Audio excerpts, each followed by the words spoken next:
তাফসীর খুলবেন, আল্লাহ ব্যাখ্যা করছেন রহমান, এটা সবার জন্য রহমান। তাফসীর পড়বেন ভাই, তাফসীর পড়তে হবে বেশি বেশি। রহমান হিন্দু, খ্রিস্টান, নাসারা, ইহুদি যত আছে সবার জন্য রহমান। ইসলামটাকে মানতে হবে নবীর তরিকায়। কার তরিকায়? জোরে কোন কার তরিকায়? আরো জোরে, নবীর তরিকায়। জি আমার ভাইয়েরা, আবু বকর তার মাকে বলছে মা, এবং হযরতে ওমরের বোন ফাতেমা খাত্তাবের মেয়ে, তাকে নিয়ে যখন আবু বকর বললেন তাহলে নবীজির কাছে যাওয়া যেতে পারে, দুইজন মহিলার কাঁধের উপরে ভর করে নবীজি সাহাবী হযরত আবু বকর যখন রওনা করলেন, ইবনে হিশামের ঘরে যখন চলে গেলেন, যাওয়ার পরে বললেন আমার নবীজি কই? নবীজি সাল্লাল্লাহু আলাইহি সাল্লাম হযরত আবু বকরের চেহারাটা দেখার সঙ্গে সঙ্গে নবীজি দুই চোখের পানি ছেড়ে দিয়ে কাঁদা শুরু করে দিলেন। নবীজি, আমার ভাইয়েরা, আমার বন্ধুরা, চোখের পানি ছেড়ে দিয়ে কাঁদার জন্য চেষ্টা করুন। আমার নবীজি চোখের পানি ছেড়ে দিয়ে কাঁদা শুরু করলেন। আবু বকরও কাঁদেন, নবীজিও কাঁদেন, আবু বকরও কাঁদেন। এমন সময় নবীজি বলেন আবু বকর, ও আবু বকর, তোমার মনের মধ্যে তামান্না হওয়ার কারণে আল্লাহ পাক রব্বুল আলামিন তোমার ইজ্জত সম্মানকে আল্লাহ তাআলা বাড়ায় দিয়েছে। কেমন বাড়ায় দিয়েছেন আমার ভাইয়েরা, আমার বন্ধুরা? তার পূর্বে একটু আগে, আরেকটু আগে যাই, যে কথাটি আমার ছুটে গেছে। হযরত আবু বকর রাদিয়াল্লাহু তাআলা আনহু, মুসলিম শরীফের মধ্যে হাদিসটা এসেছে, আবু বকর রাদিয়াল্লাহু তাআলা আনহুকে বিশ্বনবী সর্বপ্রথম যখন ওহীর যখন দাওয়াত দিলেন, এক আল্লাহর দাওয়াত দিলেন, আবু বকর রাদিয়াল্লাহু তাআলা আনহু বলেন ইয়া রাসূলুল্লাহ, ইয়া হাবিবাল্লাহ, আপনি যে আল্লাহর নবী, আপনি যে আল্লাহর নবী, আমি মানবো কেমনে, বিশ্বাস করবো কেমনে? আমার নবীজি বলেন ও আবু বকর, তুমি কেমনে মানবা? তার উত্তর তো তুমি কয়েক বছর পূর্বে পেয়ে গেছো। আল্লাহু আকবার। আমি নবী হওয়ার পূর্বেই তুমি পেয়ে গেছো। কেমনে পেয়েছো? কেমনে তুমি পেয়েছো? নবীজি সাল্লাল্লাহু আলাইহি সাল্লাম বলেন, হাদিসটি বয়ান করেন, রুইয়া কাল্লাতি রাআইতাহা বিশাম। আমার নবীজি বিশ্ব নবী এই কথা ক্লিয়ার করে দিলেন, আবু বকর, তুমি যখন শাম দেশে যাচ্ছিলা, যাওয়ার পরে এক স্থানে তুমি বিশ্রাম নিচ্ছিলা, তুমি বিশ্রাম নেওয়ার সময় তোমার ঘুম চলে এসেছিল। ঘুমের মধ্যে তুমি একটা স্বপ্ন দেখেছিলা, যেরকম আল্লাহু আকবার। এই স্বপ্নটা কি বলবো? আবু বকর রাদিয়াল্লাহু তাআলা বলেন, আবু বকর, তুমি স্বপ্ন দেখেছিলা। স্বপ্নটা হচ্ছে, তুমি স্বপ্নের মধ্যে দেখেছিলা যে চাঁদ, আকাশে যে চাঁদ, এই চাঁদটা এরকম ভাবে ভেঙে চুরে বিচ্ছিন্ন ভাবে বিভিন্ন ঘরের মধ্যে প্রবেশ করেছিল, আবার চাঁদটা নিজের স্থানে ফেরত গেছিল। আবার পুরা চাঁদটা আবু বকর তোমার ঘরের মধ্যে পুরাটাই দেখা দিয়েছিল। বলুন আল্লাহু আকবার। মক্কা নগরীর সমস্ত ঘরে ঘরে টুকরা টুকরা হয়ে পড়েছিল, আর তুমি আবু বকর তোমার ঘরে পুরা চাঁদি তোমার ঘরের মধ্যে ঢুকে গেছিল। বলুন আল্লাহু আকবার। এর মানে ক্লিয়ার হয়েছে কি, মক্কাতুল মুকাজ্জামা, মক্কাতুল মুকাররমার প্রত্যেকটা ঘরের মধ্যে, প্রত্যেকটা এলাকার মধ্যে, প্রত্যেকটা ঘরের মধ্যে ইসলাম যাবে, তবে পুরা ইসলাম তুমি আবু বকরের ঘরে যাবে। বলুন সুবহানাল্লাহ। এই জন্য পৃথিবীর সমস্ত মানুষ, যত মানুষ পৃথিবীর জমিনে এসেছে, সমস্ত মানুষের আমল নামা যদি এক পাল্লায় রাখা হয়, মা আয়েশা সিদ্দিকা রাদিয়াল্লাহু তাআলা আনহা ঘরের মধ্যে বসে আছেন। আল্লাহ নবী প্রশ্ন করলেন, উমরের মর্যাদা কেমন? নবীজি বলেন, এই পৃথিবীর মধ্যে, এই পৃথিবীর আধা পৃথিবী পরিমাণ যত সম্মান মর্যাদা রয়েছে সমস্ত হচ্ছে উমরের জন্য। আল্লাহু আকবার। আর পুরা আসমান জমিনের মধ্যে যত আমল রয়েছে, যত মানুষ পৃথিবীর জমিনে এসে সকলের আমল যদি এক পাল্লায় রাখা হয়, আর হযরতে আবু বকরের আমল যদি এক পাল্লায় রাখা হয়, তাহলে আবু বকরের আমলটা বেশি ভারী হয়ে যাবে। বলুন সুবহানাল্লাহ। আবু বকরের মর্যাদা কম না বেশি? যেরকম হযরতে আবু বকরের মর্যাদা কম না বেশি? নিঃসন্দেহে বেশি। হযরত আবু বকর রাদিয়াল্লাহু তাআলা আনহু এমন একজন সাহাবী ছিলেন, আবু বকর রাদিয়াল্লাহু তাআলা আনহুকে বললেন, ইয়া রাসূলুল্লাহ, আল্লাহর নবীজি বলেন, আবু বকর, তোমার ঘরের মধ্যে যখন পুরা চাঁদের আলোটা যখন গিয়েছিল সেই সময় তুমি কি করেছিলা? ওই এলাকার মধ্যে সবচেয়ে বড় পাতি তার কাছে গেছিলা। যাওয়ার পরে তুমি যখন প্রশ্ন করছিলা, তোমার স্বপ্নের কথা যখন তুমি ভেঙ্গে বলেছিলা, তোমার ব্যাখ্যা দিয়েছিল কি? আবু বকর তখন বলেন, আমার কাছে ব্যাখ্যা দিয়েছিল যে পুরা দিন, পুরা ধর্ম, পুরা ইসলাম আমি আবু বকরের ঘরে যাবে। বলুন সুবহানাল্লাহ। আর এমন একজন নবী পৃথিবীর জমিনে আসবেন, যেই নবী তোমার সঙ্গে এত সুসম্পর্ক হবে, তোমার সাথে ভালোবাসা হবে, যে নবী যখন হিজরত করবে মক্কা টু মদিনা, মক্কা থেকে মদিনা, গারে সুর নামক একটা পাহাড় রয়েছে মক্কা থেকে 6 কিলোমিটার দূরে। 5 থেকে 6 কিলোমিটার দূরে গারে সুর একটি পাহাড় রয়েছে। ওই পাহাড়ে আমি গেছি। ওই পাহাড়টি জমিন থেকে প্রায় 4000 থেকে 4500 পর্যন্ত ফিট উঁচা। যেটা বলবেন আল্লাহু আকবার। ওই পাহাড়ে আমার নবীজিকে সেই হিজরতের মধ্যে আবু বকর নিয়ে যখন একটি গর্তের মধ্যে ঢুকেছিলেন, সেই গর্তের মধ্যে ঢুকার পরে পিছন থেকে কাফেররা রওনা করেছে, তাড়া করেছে। কারা? কাফেররা। আর গর্তের মধ্যে রয়েছে হযরত আবু বকর এবং আমার নবী, বিশ্ব নবী। এমন সময় কাফেররা পাশে, এই গর্তের পাশে আছে তরবারি নিয়ে, অস্ত্র নিয়ে আমার নবীজিকে হত্যা করবে। এমন সময় আবু বকর তো ভয়ে খালি টেনশনে পড়ে গেছে। আবু বকরের কাছে যে চাদর ছিল, জামা ছিল, সেটাকে ছিঁড়ে প্রত্যেকটা ফুটা বন্ধ করেছেন। বললেন আল্লাহু আকবার। হাদিসের মধ্যে এসেছে, তাফসীরের মধ্যে প্রায় 70টি ফুটা ছিল। কতগুলো? তার মধ্যে একটা ফুটো শুধু বাকি ছিল, যে ফুটাটি হযরত আবু বকর পা মোবারক দিয়ে, পা দিয়ে বন্ধ করে রেখেছিলেন। সেই ফুটার মধ্যে, সেই গর্তের মধ্যে একটা বিষাক্ত সাপ ছিল। সেই সাপটা আবু বকরের পায়ে দংশন করা হয়েছিল। এই লম্বা ঘটনা, আল্লাহ যদি আলোচনা করে ইনশাআল্লাহ জুমাতে আলোচনা করব। তো আবু বকর এর কথা বললেন, আল্লাহ নবী বলতেছেন, ও আয়েশা, তোমার বাবা, আয়েশা রাদিয়াল্লাহু তাআলা আনহার বাবার নাম হচ্ছে আবু বকর। আয়েশা, তোমার বাবা এক রাত্রে আল্লাহর যে খুশি হয়েছেন ইবাদতে, আমি বিশ্ব নবীর সাথে রাত্রি যাপন করেছে, গর্তের মধ্যে কষ্ট করেছে, সাপে কামড় দিয়েছে, এরপরে জ্বালা যন্ত্রণা কষ্ট সহ্য করেছে। এই রাত্রির আল্লাহ তাআলা এত খুশি হয়েছেন, সারা পৃথিবীর মানুষ যে আমল করেছে সারা জীবন, সারা পৃথিবীর মানুষের আমল এক পাল্লা, আর ওই রাত্রের আমল শুধু আবু বকরের যদি এক পাল্লায় রাখা হয়, আবু বকরের আমলটা বেশি ভারী হয়ে যাবে। জোরে বলা যাবে না সুবহানাল্লাহ? সে আবু বকরের ব্যাপারে বলে আমাদের আহলে হাদিস ভাইদের মধ্যে মুজাফফর বিন মুহসিন, উনি বলেছেন আবু বকর যে নামাজ পড়েছে, ওই নামাজ পড়লে জান্নাত পাওয়া যাবে না, নাউজুবিল্লাহ। আবু বকরের পদ্ধতিতে পড়লে নাকি নামাজ হবে না, উমরের পদ্ধতিতে পড়লে নামাজ হবে না। কত বড় ইসলাম বিদ্বেষীরা হলে এই কথা বলতে পারে, চিন্তা করেছেন? এই ভিডিও তো আমার কাছে আছে। আমার ভাইয়েরা, আমার বন্ধুরা, এরা হচ্ছে এত ইসলাম বিদ্বেষী। এই লামাযাবি ভাইদের থেকে আপনারা সাবধান থাকবেন। আল্লাহ আমাদের সকল ঈমান আকীদা সকলের হেফাজত করুন, বলুন আমিন।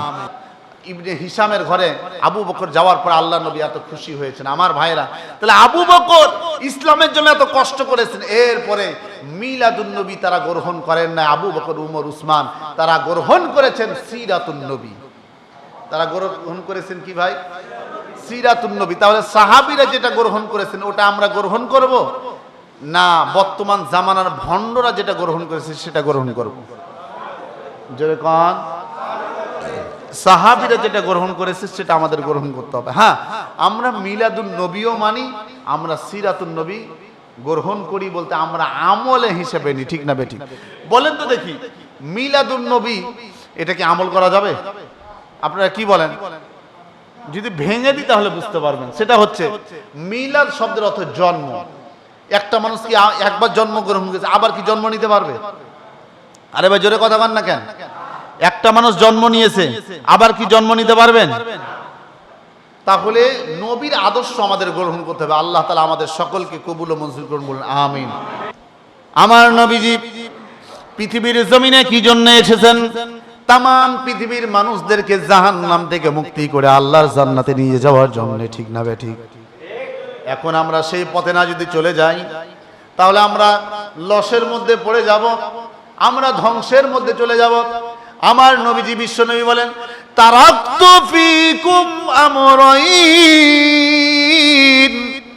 লান তাযিল্লু মা তামাসসাকতুম বিহিমা কিতাবাল্লাহ ওয়া সুন্নাতি রাসূলি। আল্লাহু আকবার। আমার নবীজি বিশ্বনবী বলেন, কোরআন এবং সুন্নাহ, কোরআন এবং সুন্নাহ কি? নবীর আদর্শ, নবীর কথা, নবীর কাজ, নবীর আদর্শ, এটা হচ্ছে সুন্নাহ। নবী যেই পদ্ধতিতে চলাফেরা করেছেন এটা হচ্ছে সুন্নাহ। নবী যেই তরিকায় চলেছেন, যে আমল করেছেন সেটা হচ্ছে সুন্নাহ। কথা কি বুঝেছেন? নবীর সুন্নাহ, আল্লাহর কোরআন, এই দুইটাকে যদি বান্দারা মেনে নেয়, বান্দারা পথ ভ্রষ্টের মধ্যে যাবে না, জাহান্নামের পথে যাবে না, জাহান্নামের রাস্তায় যাবে না, শয়তানের রাস্তায় যাবে না। বান্দারা সঠিক দিশা পাবে, সঠিক রাস্তায় চলতে পারবে। বান্দারা সঠিক রাস্তায় চলে আল্লাহর জান্নাত পর্যন্ত পৌঁছতে পারবে। আল্লাহু আকবার। আমার ভাইরা, আমার বন্ধুরা, সেই জান্নাতের আমরা আশা করি কি করি না? আল্লাহ সকলকে কবুল করুন, আমিন। এই ব্যাপারে আল্লাহ বলছেন, আল্লাযী খালাকাল মাউতা ওয়াল হায়াতা লিয়াবলুয়াকুম আইয়ুকুম আহসানু আমালা ওয়া হুয়াল আজিজুল গফুর।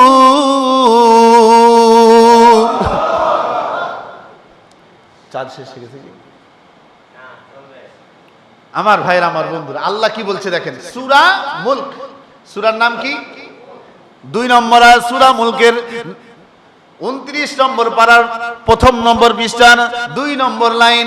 আল্লাহ পাক রব্বুল আলামিন বলেন, আল্লাযী খালাকাল মাউত ওয়াল হায়াতা লিয়াবলুয়াকুম আইয়ুকুম আহসানু আমালা ওয়া হুয়াল আজিজুল গফুর। আল্লাহ বলেন, ও বান্দা, তোমাদেরকে আমি 4টি কথা বললাম। কয়টি কথা? লিয়াবলুয়াকুম, পরীক্ষা করব। কাদের পরীক্ষা করবেন? সমস্ত মানুষদেরকে পরীক্ষা করবেন। যারা পরীক্ষায় ফার্স্ট হবে, গোল্ডেন প্লাস পেয়ে যাবে, তারা যাবে জান্নাতে।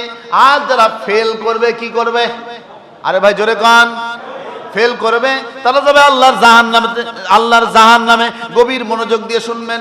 9 নম্বর পারার 13 নম্বর পৃষ্ঠার 1 নম্বর লাইন। আল্লাহ তাআলা বলছেন, ওয়ালাকাদ যারানা লিজাহান্নামা কাসীরাম মিনাল জিন্নি ওয়াল ইনস লাহুম কুলুবুন লা ইয়াফকাহুনা বিহা মিনাল জিন্নি ওয়াল ইনস পর্যন্ত। এর মধ্যে আল্লাহ কি বললেন?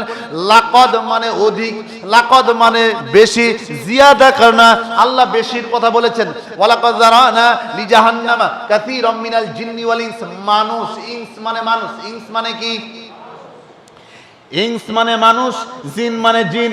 মানুষ এবং জিন জাতির মধ্য থেকে বেশিরভাগ, কমের ভাগ না, বেশিরভাগ তারা যাবে জাহান্নামে। ঘোষণাকার, জোরে কোন ঘোষণাকার? বেশিরভাগ যাবে আল্লাহর জাহান্নামে। যারা বেশিরভাগ মানুষ আল্লাহর আইনকে মানল না, আল্লাহ অন্তর দিলেন লাহুম কুলুবুন লা ইয়াফকাহুনা বিহা, এই অন্তর দ্বারা, মেধা দ্বারা, বুদ্ধি দ্বারা ভালোটাকে গ্রহণ করলো না। আজকে এই মাহফিলটাকে গ্রহণ করলো না, কোরআন হাদিসের কথাগুলো শুনলো না। ওয়াইদা কুরিয়াল কুরআন ফাসতামিউ লাহু ওয়ানসিতু লাআল্লাকুম তুরহামুন। কোরআন যেখানে আওয়াজ হবে, যেখানে তাফসীর হবে, তোমরা চুপ করে শুনে বসে শুনো। ঘোষণাকার। এখন চুপ করে না বসে, না শুনে কি করলেন? গানের বাজনায় বসলেন, টেলিভিশনের বাজনায় বসলেন, যা ঘুমায়া গেলেন। দুনিয়ার কাজ করলেন, আল্লাহর কাজ করলেন না, আল্লাহর কোরআনের কাছে আসা বসলেন না। তাহলে তো আল্লাহর বিধান মানলেন না। ঠিক না? ঠিক। আপনি মানবেন কখন? যখন জানবেন তখন না মানবেন। না জানলে মানবেন কেমনে? না জানলে, জোরে কোন, না জানলে মানতে পারবেন না। এই জন্য এলেম অর্জন করা ফরজ। এলেম অর্জন করা কি ফরজ। আমার ভাইরা, আমার বন্ধুরা, তাহলে আল্লাহ পাক রব্বুল আলামিন বলেন এবং পৃথিবীর মানুষদেরকে জানাই দিলেন, ও পৃথিবীর মানুষ, আল্লাযী খালাকাল মাউতা ওয়াল হায়াতা লিয়াবলুয়াকুম আইয়ুকুম আহসানু আমালা। মানুষের মৃত্যু এবং হায়াত, মাউত এবং মাউত দ্বারা তোমাদের পরীক্ষা করা হবে। হায়াত এবং মাউত দ্বারা তোমাদের পরীক্ষা করা হবে। এই পরীক্ষার মধ্যে যদি তোমরা গোল্ডেন প্লাস পাও তাহলে যাবে জান্নাতে, আর যদি ফেল করো তাহলে যাবা জাহান্নামে। তাহলে আমরা পাস করতে চাই না ফেল? আমরা কোন পার্টি? হারা পার্টি না জুতা পার্টি? জোরে কোন, আমরা জান্নাতি পার্টি না জাহান্নামী পার্টি? যেটা যেতে চান যেটাতে সেটা বলবেন। আমরা জান্নাতি পার্টি না জাহান্নামী পার্টি? নিঃসন্দেহে জান্নাতি পার্টি। আল্লাহ সকলকে কবুল করুন, আমিন। আমার ভাইয়েরা, আমার বন্ধুরা, ভালো করে বুঝবেন, যারা ভালো আমল করে মৃত্যুবরণ করবে তাদেরকে কবর সুসংবাদ দিচ্ছে, আমি কবরে আসবা, তোমাদের জন্য রয়েছে অনন্তকাল আল্লাহর জান্নাত। সহিহুল মুসলিম শরীফের মধ্যে একটা হাদিস এসেছে, আনাবি হুরায়রা রাদিয়াল্লাহু তাআলা আনহু قال قال رسول الله صلى الله عليه وسلم القبر روضة من رياض الجنة أو حفرة من حفر النار। নবীজি বলেন যে যারা পৃথিবীর জমিনে ভালো আমল করে মারা যাবে তাদের জন্য কবরটা জান্নাতের টুকরা হয়ে যাবে, আর যারা কবরে খারাপ আমল করে যাবে তাদের জন্য কবরটা জাহান্নামের টুকরা হয়ে যাবে। এই জন্য সূরা জারিয়াতের শেষ আয়াতে আল্লাহ তাআলা বলছেন, সূরা জিলজালের আল্লাহ তাআলা বলেন ওয়া মান ইয়ামাল মিথকালা যাররাতিন শাররান ইয়ারা। চিৎকার দিয়ে বলুন আল্লাহু আকবার। আমার ভাইয়েরা, আমার বন্ধুরা, আল্লাহ পাক রব্বুল আলামিন কত সুন্দর করে স্পষ্ট করে বলে দিলেন, ও পৃথিবীর মানুষেরা রে, আমি অন্ধকার কবরে তোমরা যদি গুনাহ নিয়ে আসো, আমি অন্ধকার কবর তোমাদেরকে দুই পাশের মাটি এমন ছড়ে চাপ মারবো, তোমাদের শরীরের হাড্ডি মাংস যা রয়েছে সমস্ত কিছুকে আমি মাটির সাথে মিশিয়ে ফেলবো। এই জন্য আমার ভাইরা, আমার বন্ধুরা, খারাপ আমল করে মৃত্যুবরণ করা যাবে না, ভালো আমল করে মৃত্যুবরণ করতে হবে। এই জন্য ভালো আমল আমাদের করতে হবে। ভালো আমল করে যদি আমরা মৃত্যুবরণ করি, অন্ধকার কবরে হুর গিলমাল দ্বারা আল্লাহ পাক রব্বুল আলামিন পরিপূর্ণ করে দিবেন। ফুলের বাগান হবে, তাফসীরের মধ্যে এসেছে ফুলের বাগান হবে, কবরের মধ্যে এমন হবে একজন হুর নিয়ে যাবে, গিলমান যাবে, তার সঙ্গে এ কবরের জান্নাতি বান্দা আল্লাহর বান্দা খেলা করতে করতে, মালা বুনতে বুনতে, মালা তৈরি করতে করতে কিয়ামত হয়ে যাবে। বলুন আল্লাহু আকবার। অল্প সময়ের মধ্যে সে বুঝতে পারবে না, মনে হবে যে আমি কেবল খেলা শুরু করলাম। আর যারা জাহান্নামী হবে তাদের কি অবস্থা হবে?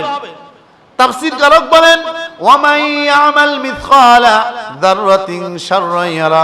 আজ যদি গুনাহ নিয়ে আসে বান্দা, অন্ধকার কবরের মধ্যে এমন অবস্থা হবে, এই অন্ধকার কবর পৃথিবীর জমিনের মানুষদেরকে বলে, পৃথিবীর মানুষ, অন্ধকার কবরে তোমরা গুনাহ নিয়ে আসো না, যদি গুনাহ নিয়ে আসো আমি অন্ধকার কবরে আমি দুই পাশের মাটি এমন জোরে চাপ মারবো গো, শরীরের হাড্ডি মাংস যা রয়েছে আমি মাটির সাথে মিশায়া ফেলবো।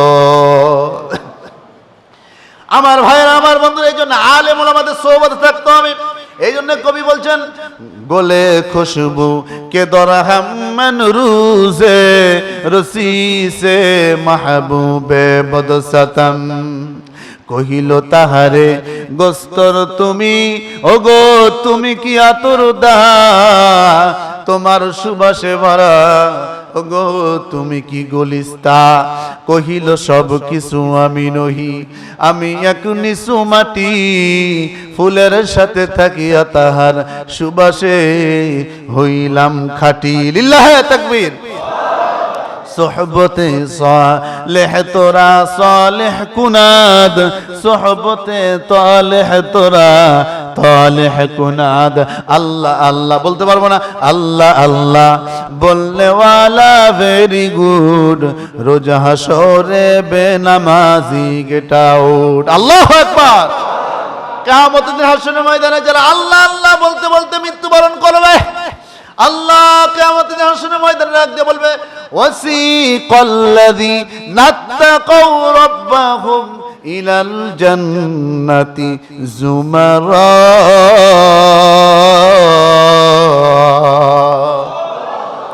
আল্লাহ বলবে, ও বান্দা যাও যাও আমার জান্নাতে চলে যাও। আর যারা আল্লাহকে পৃথিবীর জমিনে ডাকবে না, আল্লাহ আল্লাহ বলনে ওয়ালা, আল্লাহ আল্লাহ বলনে ওয়ালা ভেরি গুড, আর রোজ হাসরে বেনামাজি গেট আউট। আল্লাহ যারা পৃথিবীর জমিনে আল্লাহ আল্লাহ বলবে তাদেরকে আল্লাহ গ্রহণ করবে, আর যারা আল্লাহকে গ্রহণ করবে না আল্লাহ বলবে যা গেট আউট। ওয়াসিকাল্লাযীনা কাফারু ইলা জাহান্নামা যুমারা। আল্লাহ ডাক দিয়ে বলবে যা যা জাহান্নামে যা। আমরা কোন জান্নাতে যাব না জাহান্নামে যাব? জান্নাতে যদি যেতে যান জান মাল উভয়টা আল্লাহ দরবারে কুরবান করতে হবে, ঠিক না ঠিক? জাহিদুনা ফি সাবিলিল্লাহ বিআমওয়ালিকুম ওয়া আনফুসিকুম। ও বান্দা, আমি আল্লাহর উপর ঈমান আন এবং রাসূলের উপর ঈমান আন। আল্লাহ এবং রাসূল, শুধু আল্লাহর উপর ঈমান আনবা চলবে না, শুধু রাসূলের উপর ঈমান আনবা চলবে না। লা ইলাহা ইল্লাল্লাহ মুহাম্মাদুর, জোরে কোন লা ইলাহা ইল্লাল্লাহ মুহাম্মাদুর রাসূলুল্লাহ। কেউ যদি বলে আমি পড়লাম লা ইলাহা ইল্লাল্লাহ মানলাম, মুহাম্মাদুর রাসূলুল্লাহ মানলাম না, সে কি মুসলিম থাকবে? জোরে কোন। কেউ যদি বলে শুধু মুহাম্মাদুর রাসূলুল্লাহ মানবো, লা ইলাহা ইল্লাল্লাহ মানবো না, সে কি মুসলমান থাকবে? মুসলমান থাকবে না, পূর্ণাঙ্গ মানতে হবে পুরাটাই, লা ইলাহা ইল্লাল্লাহু মুহাম্মাদুর রাসূলুল্লাহ, ঠিক না ঠিক? তারাই যাবে কই? তারাই যাবে আল্লাহর জান্নাতে। তেমনি ভাবে আল্লাহ বলেন আমি আল্লাহর উপর শুধু ঈমান আনলে হবে না, তুমিনুনা বিল্লাহ ওয়া বিরাসূলি, আমার রাসূলের উপর ঈমান আনতে হবে। আল্লাহ এবং রাসূল ওয়াও দিয়ে আল্লাহ যোগ করে দিলেন। ওয়াও না দিলে শুধু বোঝা যেত শুধু আল্লাহর উপর, আল্লাহ ওয়াও দিয়ে আল্লাহ ক্লিয়ার করে দিলেন, ও বান্দা আমি আল্লাহর উপর ঈমান আন এবং আমার রাসূলের উপর ঈমান আন। বলুন আল্লাহু আকবার। আমার ভাইয়েরা, আমার বন্ধুরা, তুমিনুনা বিল্লাহ ওয়া বিরাসূলি ওয়া তুজাহিদুনা ফি সাবিলিল্লাহ। আল্লাহর রাস্তায় কি করতে হবে? জিহাদ।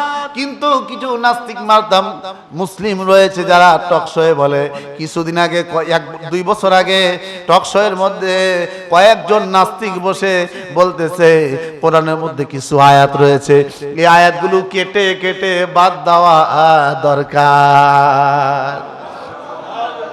আরে ভাই আস্তে কোন, আপনাদের কষ্ট হচ্ছে না? হুজুর আপনি এদিকে কি জন্য রাজনীতি করছেন নাকি? হুজুর আমি কি রাজনীতি করেছি? আমি কাউরের বিরুদ্ধে কথা বলেছি না? কোরআনের পক্ষে কথা বলেছি, মুসলমানদের পক্ষে কথা বলেছি, ঠিক না ঠিক?